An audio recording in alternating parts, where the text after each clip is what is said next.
Hello दोस्तों, स्वागत है आपका मेरे यूट्यूब चैनल पर। चलते हैं नए स्टॉक की तरफ। दोस्तों, डिस्कस करते हैं कि स्टॉक को कंपनी इनकॉर्पोरेट हुई थी 1980 में। कंपनी का नाम है साथिया इंडस्ट्री लिमिटेड। ये one of the largest would और एग्रो वेस्ट पेपर मैन्युफैक्चरर है इंडिया का। पंजाब में बेस्ड है कंपनी। ये कंपनी यूज़ करती है लकड़ी को और कुछ एग्रो बेस्ड रॉ मटेरियल है, जैसे वुड चिप्स आती हैं, विनीर बेस्ड व्हीट स्ट्रा जो भूसा कहते हैं, जैसे सरकंदा, ये यूज़ किया जाता है प्रोड्यूस करने के लिए क्वालिटी राइटिंग और प्रिंटिंग पेपर को। कंपनी जो है वाइड रेंज प्रोडक्ट रखती है जो एक प्रीमियम क्वालिटी के अवेलेबल है मार्केट में।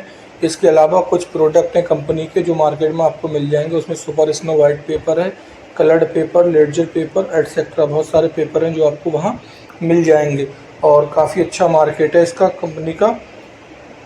अगर हम बात करें कि ये जो पेपर बनाती है उसका यूज जो है प्रिंट करने में होता है। बुक्स को, डायरेक्टरीज को, इन्वेलप्स, कवर बनाए जाते हैं, डायरी बनाई जाती हैं, कैलेंडर हैं, कंप्यूटर स्टेशनरी है, कॉपियर पेपर है, एनुअल रिपोर्ट्स के लिए पेपर बनाए जाते हैं। इन सब का इस्तेमाल होता है पेपर का, ये सब बनाने में। और इसके कुछ प्रोडक्ट इसने नए लॉन्च किए थे, जिसमें एक है कप स्टॉक पेपर जो डिस्पोजेबल है, कटलरी में यूज़ होता है। कंपनी ने इंट्रोड्यूस किया था सबसे पहले वर्जिन वेस्ट फाइबर कप, जिस सेगमेंट ने जो है 20% पर एनम की ग्रोथ दिखाई है। पेपर कप एक बहुत अच्छा रिप्लेसमेंट था प्लास्टिक कप का। आजकल इंडिया में जो है प्लास्टिक बैन का वैसे ही चल रहा है, ताकि प्लास्टिक का कम से कम इस्तेमाल हो। तो इन्होंने पानी पीने के लिए, चाय और कोल्ड ड्रिंक पीने के लिए ये पेपर जो है रिप्लेसमेंट है प्लास्टिक कप का। यूज़ होता है इनका वाटर में, चाय में और कोल्ड ड्रिंक पीने में। कंपनी ने इसके साथ साथ एक एक्सप्लोर की अपॉर्चुनिटीज़ को। स्पेशलाइज्ड फूड पैकेजिंग बॉक्स बनाया है जिसमें पिज्ज़ा रखकर भेजा जाता है और ये बायोडिग्रेडेबल है, आराम से ये सड़गल जाता है, इसका इस पहुँचाएगा।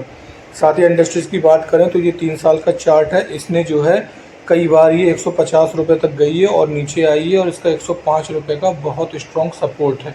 तो ये शेयर कभी भी 110 से 105 रुपये के बीच में अगर मिलता है तो ये लेने का है, क्योंकि यहाँ से कई बार लौटा है और जब भी 150 क्रॉस करेगा तो ये उम्मीद है फिर हफ्ते नहीं आएगा, क्योंकि इसके फाइनेंशियल बहुत अच्छे हैं जो कि हम डिस्कस करने जा रहे हैं।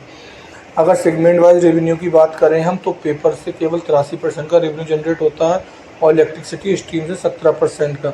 जियोग्राफिकल स्प्लिट की बात करें तो केवल 3% पार्टीज़ का जो है वो एक्सपोर्ट होता है, 3% जनरेट करता है रेवेन्यू एक्सपोर्ट के जरिए, और 97% इसका इंडिया से होता है, जिसमें मेजॉरिटी रेवेन्यू जो है नॉर्थ इंडिया से आता है 56%, बाकी अदर स्टेट से और अदर पार्ट से इंडिया के आता है, इसमें ईस्ट वेस्ट साउथ इंडिया सब शामिल है।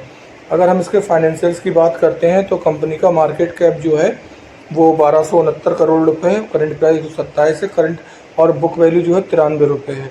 तो बुक वैल्यू से ऊपर ये शेयर मिल रहा है, ये एक नेगेटिव पॉइंट है। कंपनी का CAGR बहुत ज़बरदस्त है 3 साल का, ROE बहुत अच्छी है 3 साल की। अगर स्टॉक प्राइस अर्निंग की बात करें 6 है और इंडस्ट्री प्राइस अर्निंग इसका 9.25 है, तो ये अपने अभी शेयर अंडर वैल्यूड है।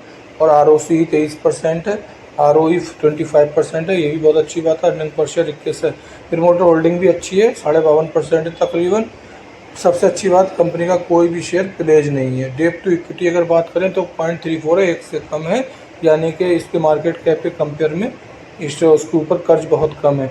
और प्राइस अर्निंग ग्रोथ रेशियो की बात करें वो भी 0.31 है, 1 से कम है। ये भी अच्छी बात है कि ये शेयर अंडर वैल्यूड है, आने वाले वक्त में ये ग्रो करेगा ही करेगा। इसके अलावा अगर इसके हम क्वार्टर की बात करें, क्वार्टरली रिजल्ट की बात करें, तो कंपनी ने सेल जो है वो 431 करोड़ की मार्च 2024 में की थी। ऑपरेटिंग प्रॉफिट 91 करोड़ का हुआ था। और अगर हम इसके अदर इनकम 8 करोड़ की हुई थी, प्रॉफिट बिफोर टैक्स 45 करोड़, और नेट प्रॉफिट इसको जो है 39 करोड़ रुपीज़ का हुआ है, जो कि पिछले क्वार्टर से कम है। अगर इक्विटी कैपिटल की बात करते हैं इसकी तो 10 करोड़ का है इसका, और रिजर्व इसके पास जो है अगर मार्च 2014 में देखें तो केवल 76 करोड़ रुपये का था, और आज मार्च 2024 में इसके पास 922 करोड़ रुपये रिजर्व है। कंपनी बहुत अच्छी ग्रो कर रही है। और कर्ज की बात करें तो 443 करोड़ रुपये कर्ज इसके पास मार्च 2022 में इसके ऊपर था, जो घटकर 319 करोड़ रह गया है। इसके साथ साथ अगर असेट की बात करें तो 2014 में इसके पास केवल 156 करोड़ रुपए के ही फिक्स असेट थे, जो बढ़कर 855 करोड़ रुपए के हो गए हैं। ये अपने असेट्स को इम्प्रूव कर रहे हैं लगातार। और अदर एसेट भी इसके जो हैं 117 करोड़ से बढ़कर 533 करोड़ के हो गए हैं, ये भी बहुत अच्छी बात है।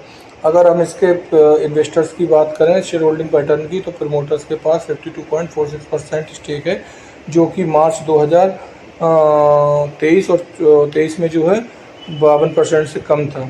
इस प्रमोटर ने अपना स्टेक इसमें बढ़ाया। ये इंडिकेट करता है कि कंपनी आने वाले वक्त में ग्रो करेगी। प्रमोटर अपना भरोसा जता रहे हैं अपनी कंपनी में। फॉरेन इन्वेस्टर के पास मार्च 2024 में 2.07% स्टेक थे, जो बढ़कर 2.85% हो गया जून 2024 में। डोमेस्टिक इंस्टीट्यूशन के पास कोई भी स्टेक नहीं है। पब्लिक के पास 44% स्टेक है, जिसमें से 17.5% बड़े इन्वेस्टर्स के पास है। केवल एक ही इन्वेस्टर ऐसे हैं मुख्तसर के जिनके पास 15% से ऊपर स्टेक है इस कंपनी का।